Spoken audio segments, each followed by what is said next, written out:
Hi guys, welcome back to my channel. My name is Suranjali Seal, and like I always say, if you are somebody that loves literature and is all about literature, then this is the channel for you. In our video today, we are going to discuss a tragedy. We are going to discuss Aristotle's theory of tragedy. In it, he talks about 6 elements that actually make up a good tragedy, and among these 6 elements, plot is the most important according to him.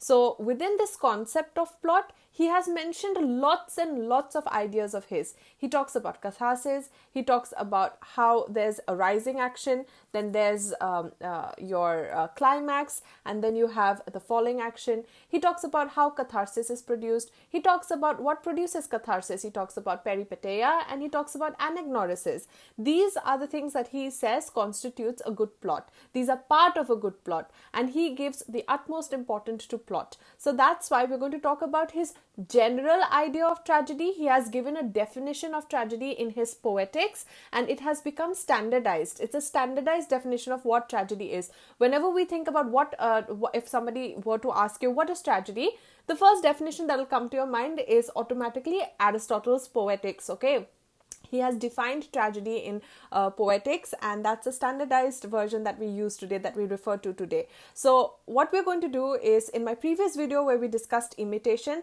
I've taken quotes from the Poetics itself. Whatever Aristotle has said, we have understood that. Here too, when we're going to talk about tragedy, we're going to take Aristotle's definition from the text itself. We're going to refer to the text again and again so that we understand his teachings, we can understand his concept. Now this entire channel is not devoted to just giving you a summary and just like getting done with the topic. I want to actually be able to discuss these ideas, to actually give a detailed explanation, discuss these ideas in detail with you, so that our understanding together betters on the topic. So without any further ado, because this is going to be a detailed discussion, let's get right into it.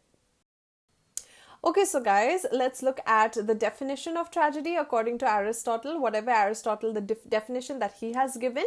And I've given this in quotes because it's I've taken it directly from the text itself. So tragedy then is an imitation of an action that is serious, complete, and of a certain magnitude. In language embellished with each kind of artistic ornament, the several kinds being found in separate parts of the play, in the form of action, not of narrative, through pity and fear affecting the proper purgation of these emotions. So it might sound complicated and it's a long definition. So what we're going to do to better understanding, as we always have done in the previous videos also, we are going to look at this entire definition in parts, and then we'll understand it better. So let's look at this. The first part, he says tragedy then is an imitation of an action. So imitation of an action. If you remember my previous video where we dealt with poetry as an object of imitation, the object of imitation in a poem. What does a poet imitate? What do poets imitate? He says poets imitate. The object of imitation is men in real life. So Aristotle, if you haven't watched the previous video, please make sure you do so, because it'll better your understanding. And if you have watched it, then you already know. He says the object of imitation is men in real life. So a poet depicts men in real life. Now, when these men are depicted as better than they are in real life, that constitutes part of a tragedy. Those are men that we see in a tragedy. So tragedy depicts men of a higher kind, of a higher type, men as better than they are. So what happens is, here he's saying that it is an imitation of an action. Imitation, you understood that tragedy, if tragedy is an imitation of what? Men as better than they are in real life. Okay, this is what we discussed. Now, of an action. So tragedy is not just an imitation of, say, maybe a scenery, or it is not just an imitation of random things. It is imitation of an action, and this is very important. The word action is very important. Why?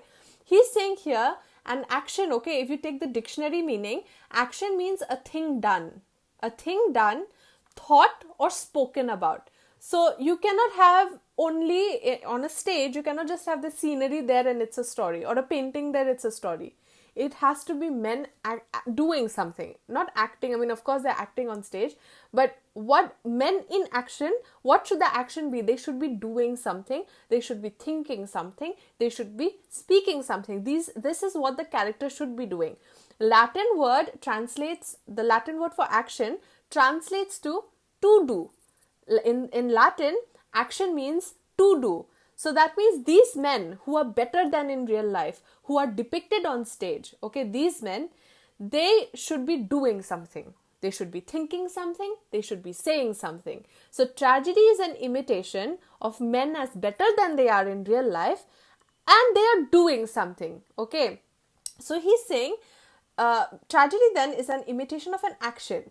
That is, they're doing something that is serious. So whatever these people are doing, whatever they are doing should be serious, should be complete, and of certain magnitude. So whatever they're doing, they should be consistent. It should be complete. We'll discuss completion in the as we move forward in the video. But he says that it should be serious, it should be complete, and it should be of a certain magnitude. Certain magnitude, a tragedy should be of a certain length. It cannot exceed and just go on and on and on and on for hours.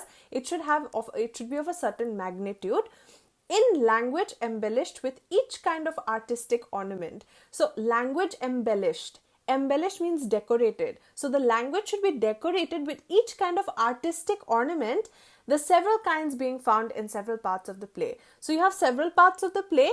Each part of the play should depict that language, that decorated ornamental style of language that will teach you something, that will have an impact on you, that will affect you. That should be the language embellished, decorated with each kind of artistic ornament, the several kinds being found in several parts of the play. So it's not like in Act 1 you have like highly decorated language, in Act 2, Act 3 it's boring, you just like have layman's language. No, it should be decorated and embellished with artistic ornaments, and it should be part of each part of the play. So several kinds being part, I mean, you can, of course, he's saying several kinds being found in different parts of the play. That is, you weave your magic into the words, your artistic ornaments. You cannot have the same tone throughout the play.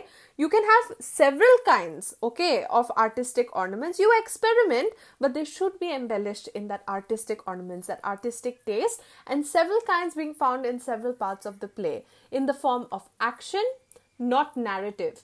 What do we mean here when he says all of this that he's talking about, men in action, he's talking about imitation, he's talking about good language, completeness, serious topics, all of this that he's talking about, he says that it should be in the form of action, not narrative. If it's in the form of narrative, it's going to become prose, right? It's going to become a novel. When you narrate something, like when you narrate, it's a narrator. When you're reading a novel, it can be first person or third person, whatever. When you're reading a novel, it becomes a paragraph. You're narrating the story. But on stage, he says, tragedy should be, all of this should be depicted in the form of action. You have to act it out. And then he said, through pity and fear, affecting the proper purgation of these emotions. Now, this is the tricky part. He says that pity and fear, these are men of higher type. I said these are men. Tragedy depicts men of a higher type. Now, these men who are of a higher type, naturally higher than who we are, better than us, better than people in real life, when we see them, we form a connection with them. We admire the protagonist. So when we see their downfall, then it affects us. We're like, okay, people like them are facing downfall, then what will happen to us?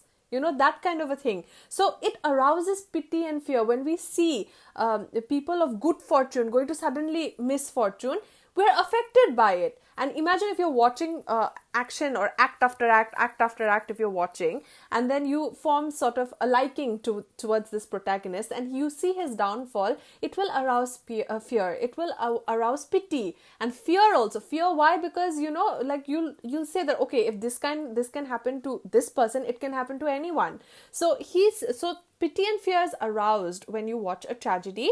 The proper purgation of these emotions. Now, I've highlighted purgation. You know why? Because most people confuse pity and fear as being catharsis. Actually, pity and fear is not catharsis. Pity and fear is aroused by pity and fear is aroused by a tragedy. But it's the purgation of these emotions that is catharsis. Purgation, as in my previous video also, I just acted it out, right? I told you that when you end a tragedy, you're like, okay, it's done. This is catharsis. That you are so affected, but towards the end, you just expel it. Like, you're done. Okay, fine. Okay, this has been acted out. It has reached point, we have seen somebody's downfall, we're affected by it, and then you just cleanse it out of your system. When you cleanse it out of your system, that feeling that you get, that okay, done, this is catharsis. That rousing of fear and emotion is fear and pity is not catharsis. Rousing of fear and pity and that purgation of these emotions, when you just let go of these emotions in the end, that is catharsis. So what he says here, let's look at catharsis, okay, the purgation of these emotions. He says catharsis is from the ancient Greek word, okay, catharsis only, ancient Greek word meaning purification or cleansing. Cleansing as in you're so heavily impacted by the tragedy that like it affects you when you see someone's downfall like that on the stage, and then you have pity and fear. And I've given this example in my previous video also, that you see when you see social issues being depicted on the screen. So you see crimes happening on the screen when you watch a movie. I'm giving by today's examples. You watch a movie on war, you watch a movie on crime, you'll be affected by it, okay?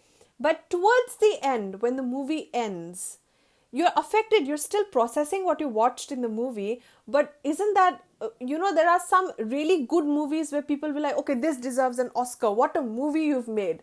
Like when you do that, you're not watching good things on the screen, but you're appreciating it at the end. You've been affected by it so much that towards the end you're like, okay, this is what I've watched. Okay, what a movie I've watched. That feeling, that purgation, when you like feel so much throughout the movie, and once the movie ends, you retain what you've watched, you're processing what you've watched, but you kind of cleanse out that pity and fear that you felt when you were watching the scenes. So I'll give an example of, say, Padmavat. If you have watched the movie, towards the end, what happens to Padmavati? What does she do? She actually goes into the fire, right? Herself. She actually dives into the fire or walks up into the fire, okay? And she sacrifices herself. So when she walks into the fire, there's this whole thing that is built up. And I watched the movie, so I know how I felt at the time. So I was really overwhelmed at that time. And I had the impact of that scene was so much. But once that movie ended, the entire audience is silent. I mean, they had nothing to say. That was the impact that last scene had. And once everybody started walking out, we sort of fell into this state that, okay, that movie was something. And then we kind of like all the feelings that we had throughout the movie, we sort of expelled it. We're like, okay, this is what we saw, this is what we learned from the movie. So the ornaments were there, ornamental language, ornaments was there throughout the movie that we watched. And the effect and impact of pity, fear, every feeling that we were feeling at that time was there. But after it was done, we achieved catharsis, because once we're done, the objective has been obtained, of the tragedy. And then after that, when you walk out of the hall of the movie theater, you're like, okay, you expel those feelings, but you take home something with you, right? It's a lesson. So in Aristotle's time on the stage also, when they watched a tragedy, fear and pity is aroused. It's natural that it will be aroused. Catharsis is when after it, you purgate there's this purgation of these emotions. So it means purification or cleansing. In dramaturgy, that is in drama, the term usually refers to arousing negative emotion in an audience, which then expels it. You understand? There's negative emotion throughout that you're getting, and then you expel it towards the end, making them feel happier. Okay, it ended. And then you have in psychology, the term is associated with the Freudian psychoanalysis, where it specifically relates to the expression of buried trauma. So I'm just giving an example here so that you understand. In dramaturgy, it's like I said, negative emotions, then you expel it. In psychology also, it has to do with trauma, long-lasting trauma that has come from a history, from past, when it's buried inside, and then you have to bring it to consciousness. Psychologists will actually try to talk to you about it. Like whatever you've buried inside, they'll try to take it out. So they'll bringing it into consciousness and then releasing it. Once you're able to deal with it, once you're able to accept it, you feel relaxed. So it increases happiness, increasing happiness. So the same thing, that whatever you've buried, that negative emotion, it's brought to consciousness. When you talk about it, accept it, it's washed away, and then you're happier. And similarly, in medicine also, it refers to the evacuation of the catamania, monthliness or menstrual fluid from someone. So this is like, again, it's about expelling from the body. In cathartic is a substance that accelerates the defecation of feces. So if there's stool that is not passing, then they'll give a cathartic. Cathartic is a substance that is induced and then it will accelerate the defecation. So basically all of this, I've given an example. Why? Because it will highlight to you that catharsis actually means expelling. It is not just anything related to the word. It means expelling or expulsion. So it's pity and fear that is aroused, but then you purgate these emotions. So let's read the definition again, and then we'll move on forward. So tragedy then is an imitation of an action that is serious, complete, and of a certain magnitude, in language embellished with each kind of artistic ornament, the several kinds being found in several parts of the play, in the form of action, not of narrative, through pity and fear affecting the proper purgation of these emotions. So that's the definition of tragedy by Aristotle. Okay, so let's look at what makes a good tragedy. So like I said, there's 6 elements that make up a good tragedy, and these are the 6 parts according to Aristotle. Every tragedy, therefore, must have 6 parts, which parts determine its quality. That is, you can judge the quality of a tragedy by seeing if they have these 6 parts or not. Okay, so he's saying that the first is plot, the second is character, third is diction, fourth is thought, fifth is spectacle, and the 6th is song. So these are the 6 parts. Now, like I said, I'm going to deal heavily with plot because it's the most important. He gives utmost primacy to plot, and we're going to look at that first. And in the upcoming video, we're going to discuss the rest of the 5, which is pretty much easier. So we're going to look at the plot now. So he gives importance to plot, like I've mentioned again and again. So we look at the primacy of plot. So it should be a chain of events. So chain of events, you might say, yeah, so chain of events is what is constitutes a tragedy. We all know that, but consciously just think it is not just events. It is a chain of events, that is, they must be related to each other. So if you look at a chain, it's connected to each other, right? Chains are, so one event should lead to the other. So it should be a chain of events. So it should not be haphazardly one event here and another event unrelated is taking place in the next scene. No, it should be one event should lead up to the other, okay, to the next. Now, the sequence of events that make up a story, whether told, written, filmed, or sung. So a plot, this is the dictionary meaning, is a sequence of events that make up a story, and it is either told or written, that is narrated or written, filmed or sung. Okay, so a story can be within a song also. So it's basically a sequence of events that makes up a story, and how the story develops and moves in time. It tells us, the plot tells us how the story develops and moves over time. So you have to understand that sometimes you might argue that if it's one event leading up to the other, sometimes in between we have flashbacks also. How can flashbacks be related? They happened so long ago. I mean, you might have this thing in mind, this question. But the thing is, that is up to the artistry or the genius of the dramatist or the narrator. Now, if it's up to the dramatist how he arranges the plot so that it makes sense. So, if he decides that, okay, in this scene, this person will have a flashback.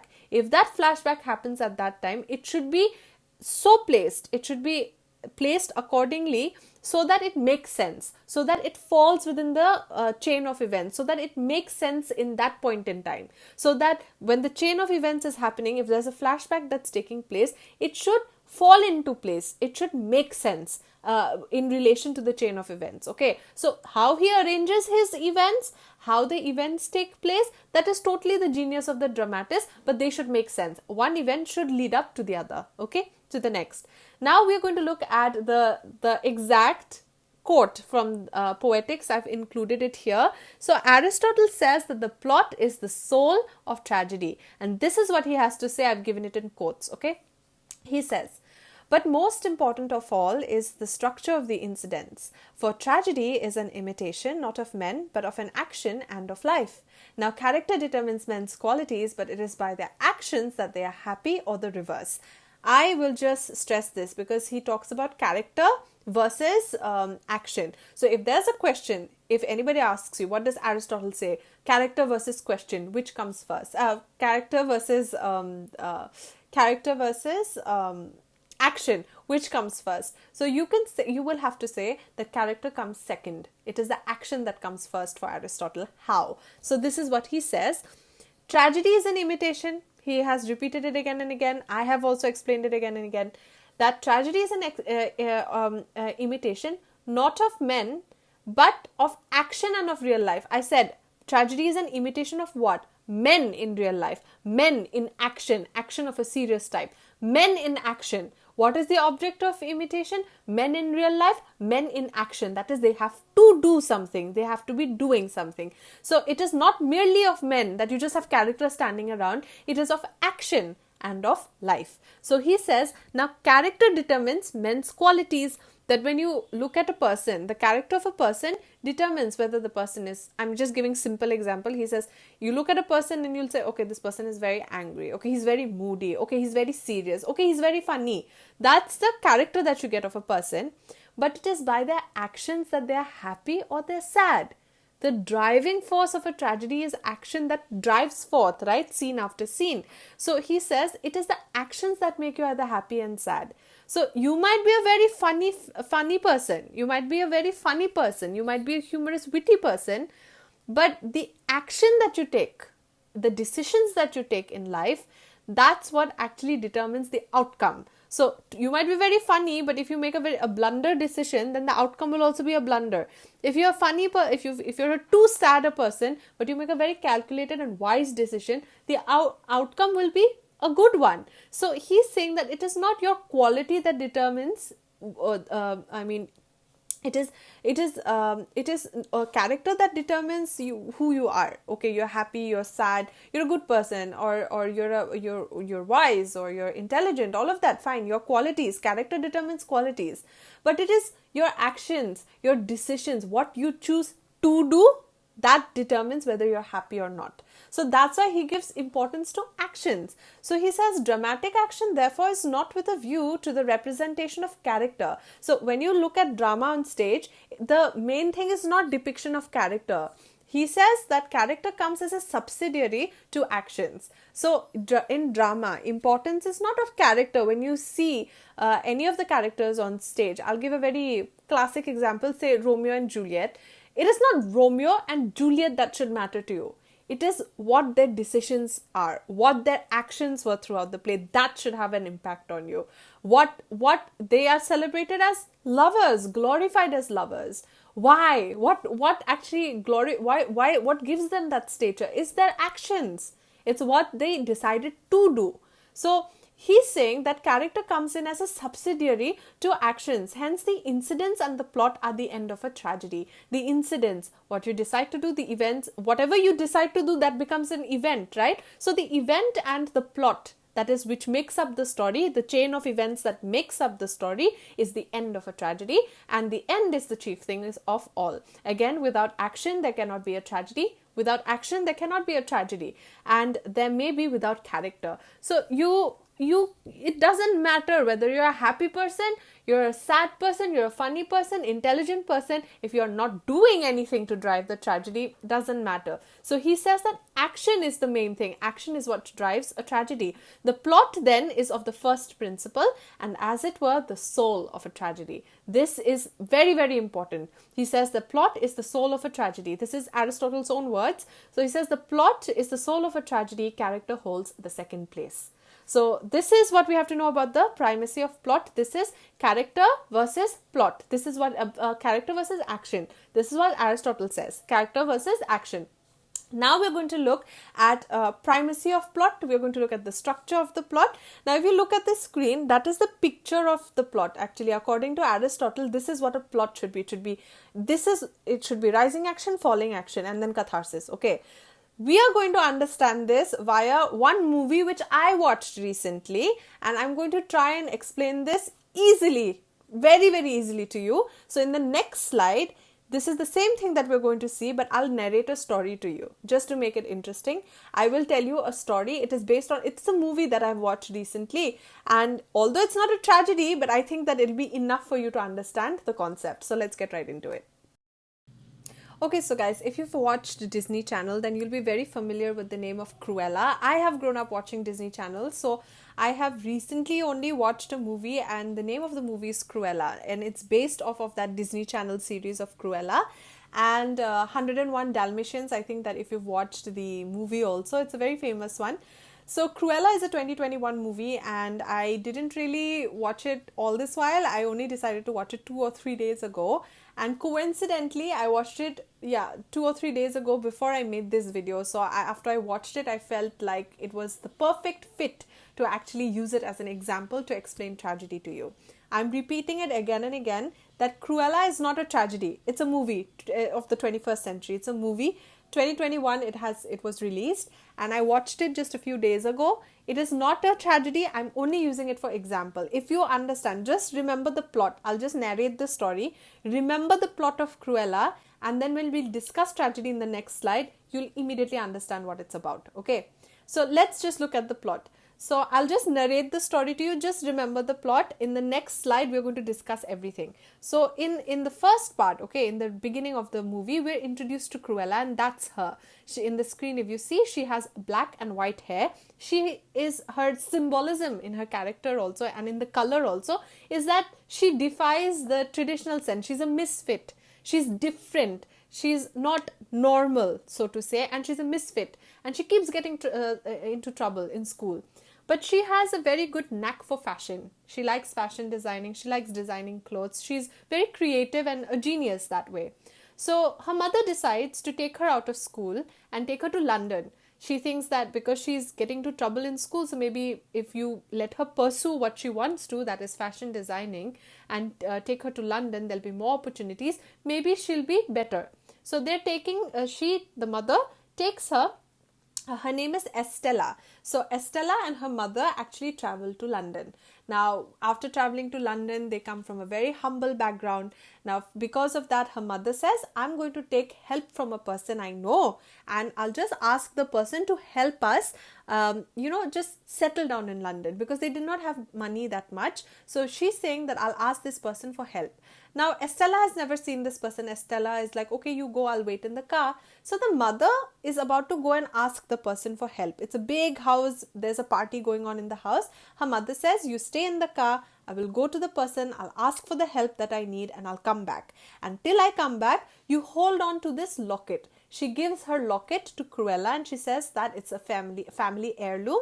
You keep it with you. It has been with me for a long time. You protect it for me. Look after it for me. Cruella takes it. She's a young girl. She's like, okay, I'll hold it for you. But she's naturally rebellious. So she looks at the party and she's so tempted to go into the party. So she leaves the car and she goes into the party. Now in the party, there's chaos. There's a ruckus that is caused because she's an uninvited guest. And then 3 Dalmatians, chase after her.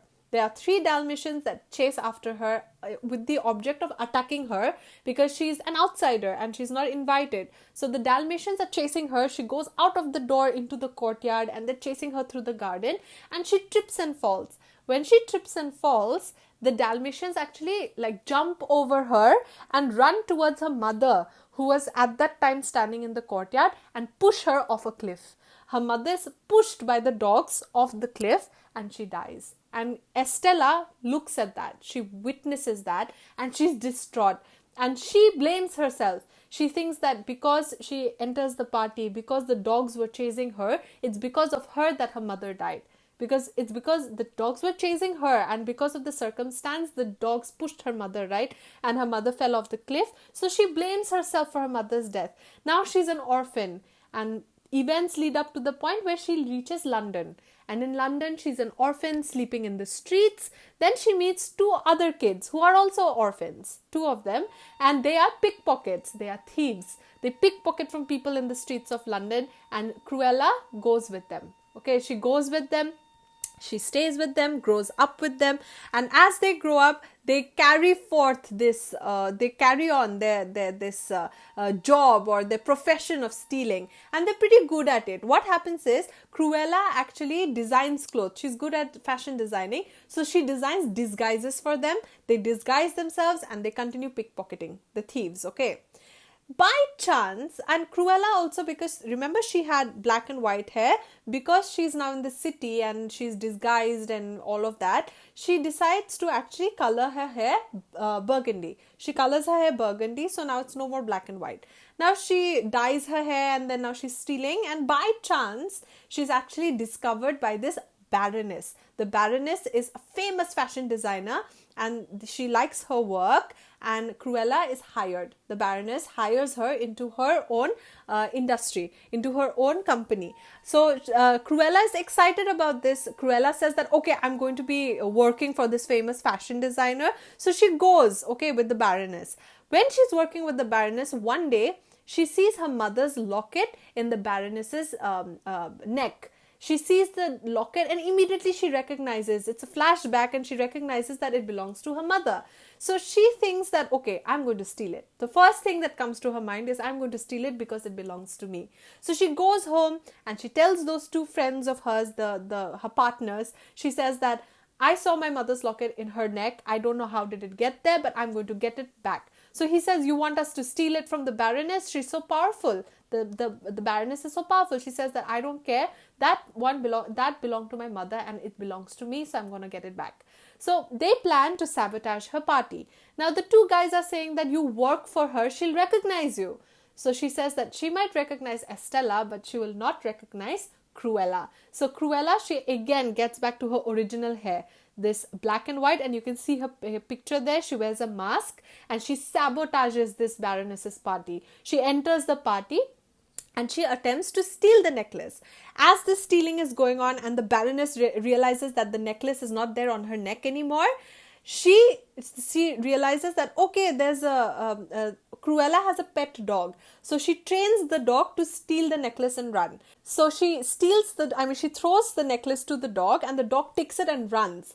At that moment, the Baroness actually takes up the whistle and she whistles. Okay, there's a whistle that the dogs can hear, the frequency. She whistles and the three Dalmatians run after the dog who stole the chain. Now you can see that picture where, look at Cruella's face. She's absolutely shocked. She looks at the Baroness and she has a flashback at that scene that her mother was there when she was being chased by the dogs. There was one other person also there, which was this Baroness. And the Baroness was the one who actually whistled to the dogs to direct them to push her mother off the cliff. So it was not by chance, it was not her fault that she was being chased by the dogs and the dogs by chance pushed her mother. The Baroness actually blew the whistle and directed the dogs, ordered the dogs to push her mother off the cliff. This is the moment of revelation for her. Look at her face, she's completely shocked and she has this flashback. This is the flashback that happens at that time, and she knows now that the person standing in front of her, the Baroness, is the killer of her mother. Okay, is the killer of her mother. And she goes home, she's crying, she's completely distraught and she's depressed. And at the end, she accepts it, and then look at her face right there. Like she's cried, her eyes, her eyeshadow and everything is all disheveled. And you look at her face over there, she decides that she's going to take revenge. So the rest of the plot, the rest of the action of the movie is based on how she takes the revenge. It's driven by her, how she takes revenge on this Baroness. And that's what drives the rest of the plot. You'll have the exposition, you'll have the rising action, you'll have the climax, you'll have the falling action. We're going to talk about this in detail in the next slide, so let's get right into it. So in Aristotle's picture, that the pyramid where he talks about the plot, so this is what a plot should look like. The beginning, inciting moment, the exposition.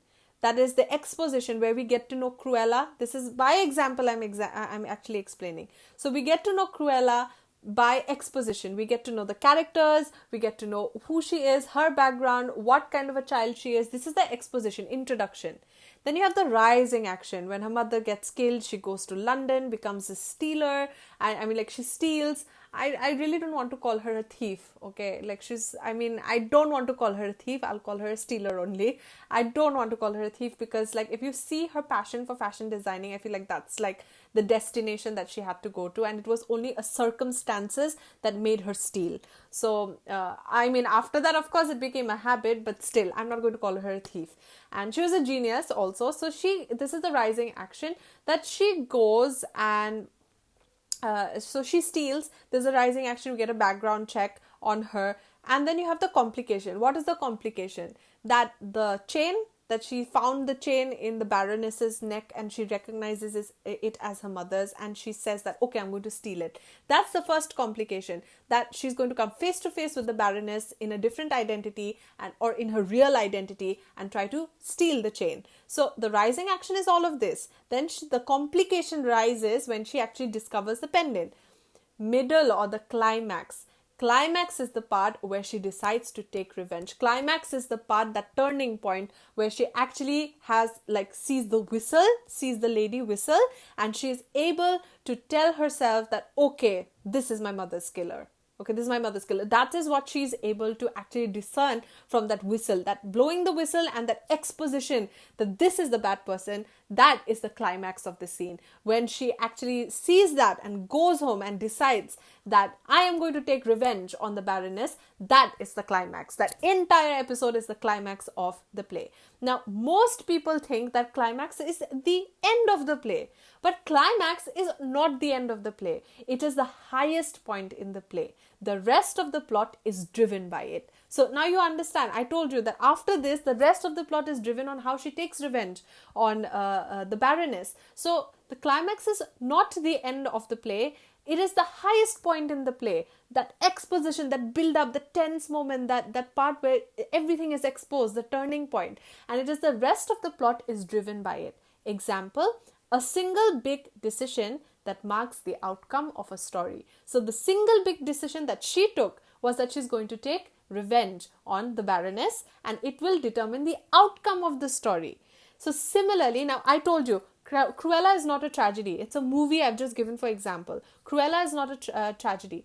But in a tragedy, that's what happens. You have exposition, rising action, complication, then you have a middle, a climax. And that's the turning point.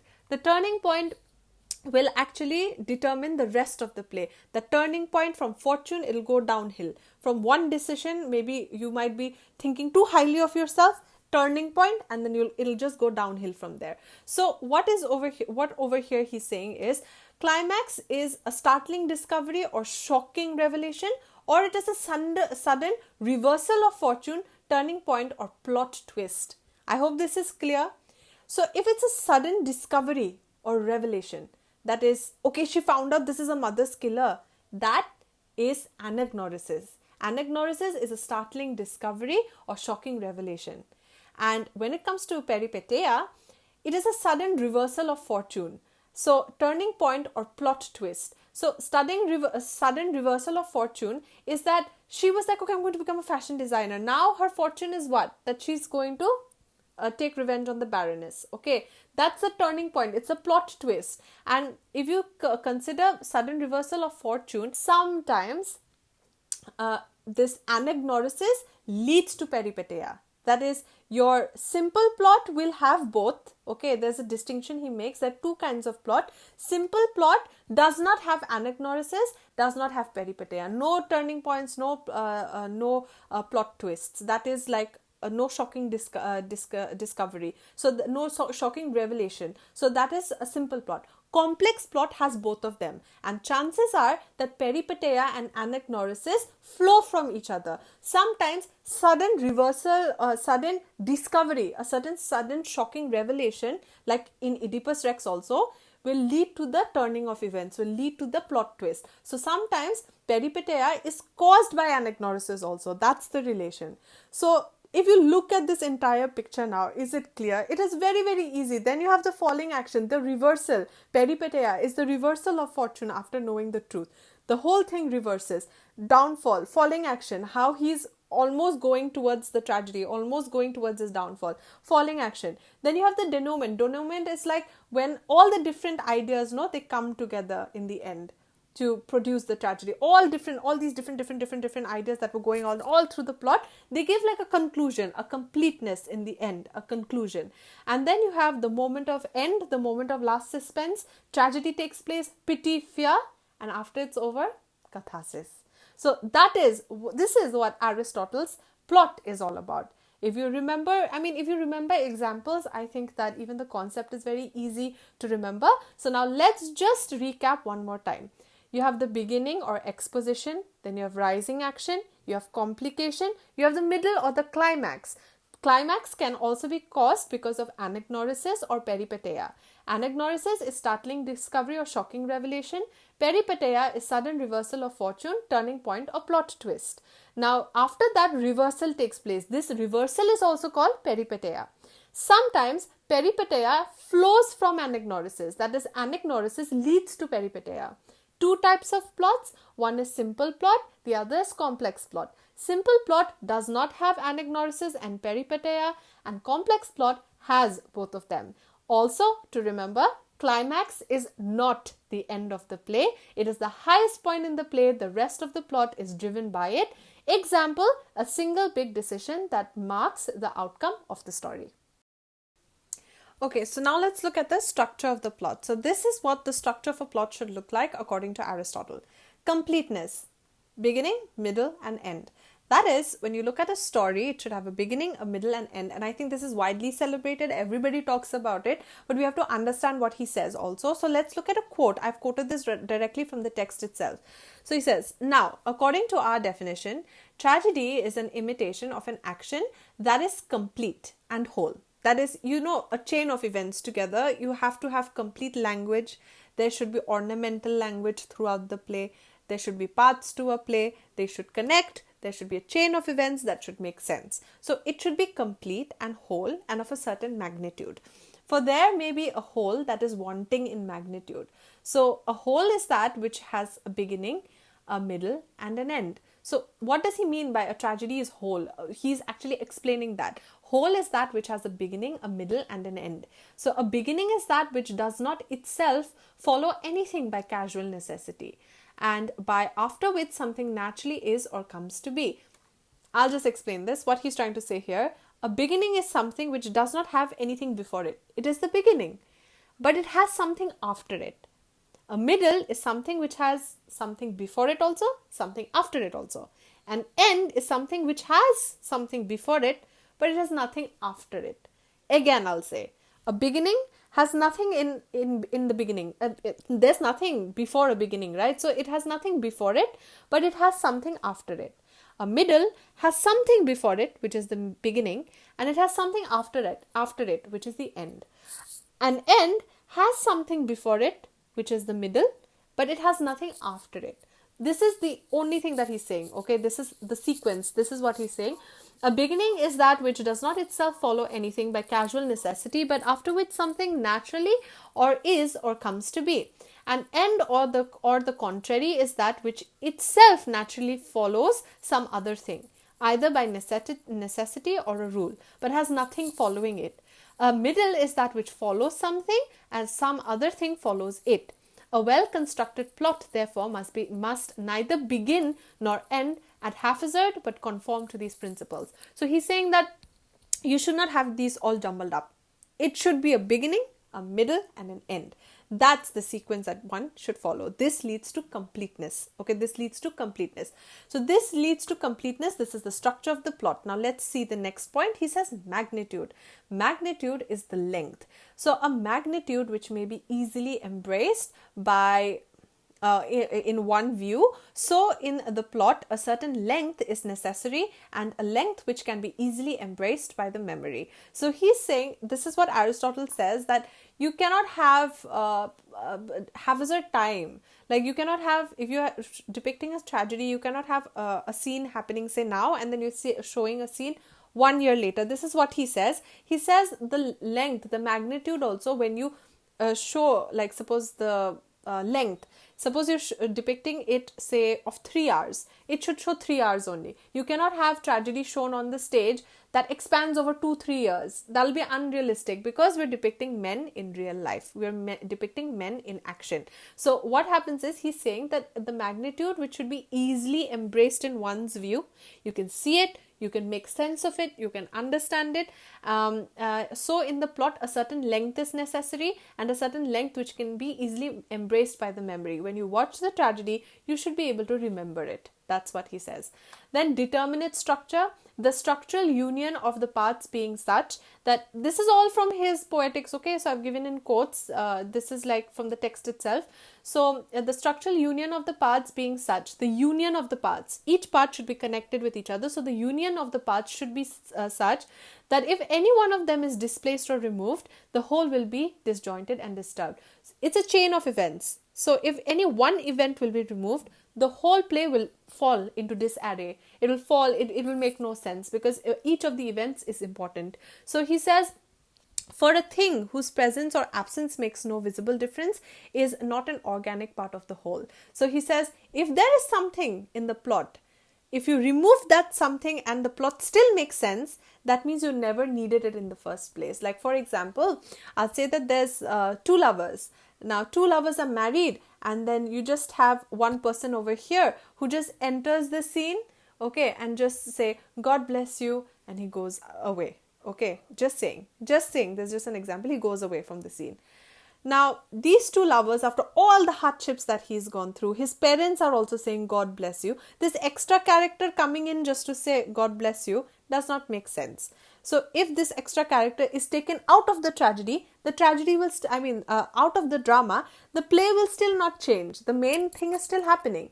So, what he's saying, that if there is something that can be taken out and it has no importance to play in the plot, he says that it, where did it go now? I also lost the page, 1 second, okay. So he says that if this presence or absence makes no visible difference, it is not an organic part of the whole. If any part can be taken out and the play is still surviving, it means it was not supposed to be there. It's not part of the whole.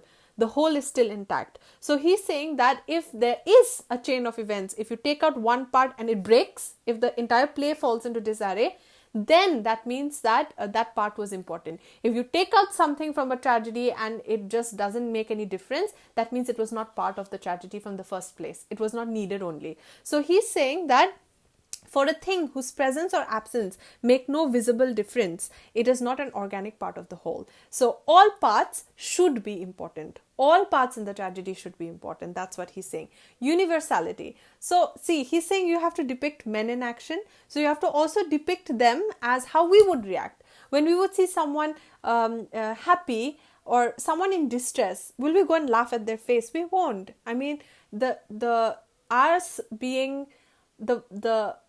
the fact that we can rationalize, the fact that we feel emotions, the fact that we can display them is by virtue of us being human beings. So the least we can do is actually show them the right way. So if somebody is in distress, we don't go and laugh at them. We actually share and we actually sympathize with them. So he's saying that when we show that on stage also, we have to depict emotions, we have to depict actions as how we would do it. If there's somebody on stage who just maybe fell down, unless it's a comedy play, but in tragedy, if someone is falling down, you cannot have a character coming and laughing. That character has to act accordingly how we would act, according to how we would act in the situation. Common people, men in real life, would act in the situation. So he's saying it is moreover evident from what has been said that it is not the function of the poet to relate what has happened, but what may happen. So he says what is possible according to the law of probability or necessity. I have dealt with this in my theory of imitation, so you can check that out, and even in my substance theory. So the poetry, he says poetry people will have, it's not that poetry depicts what will happen, but what may happen, what might happen. So he's saying that in this case, he says we have to show what has happened is manifestly possible. The poet and the historian differ not in writing in verse or in prose. What has not happened, we do not at all once feel sure to be possible. So basically in universality, he's saying they should act and show actions. They should be people or behave in a way that we would, so that we relate to them better.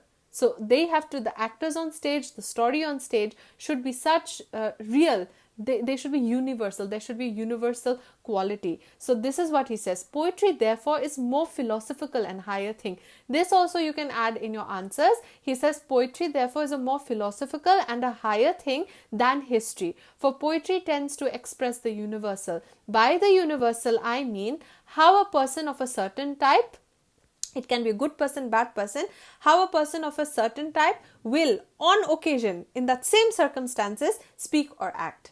How this person will speak and act in the same circumstances like us only. So if we are in a similar circumstance, how would we act? Like that only the person on stage will have to act.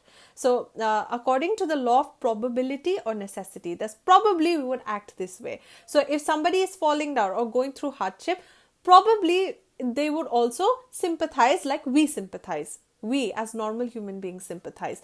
And it is the universality at which poetry aims in the names she attaches to the personages. Okay, this is fine. But the idea of universality, I think you understand that he is expecting that completeness, beginning, middle, end. Magnitude, a certain length, so that we can retain it in our memory.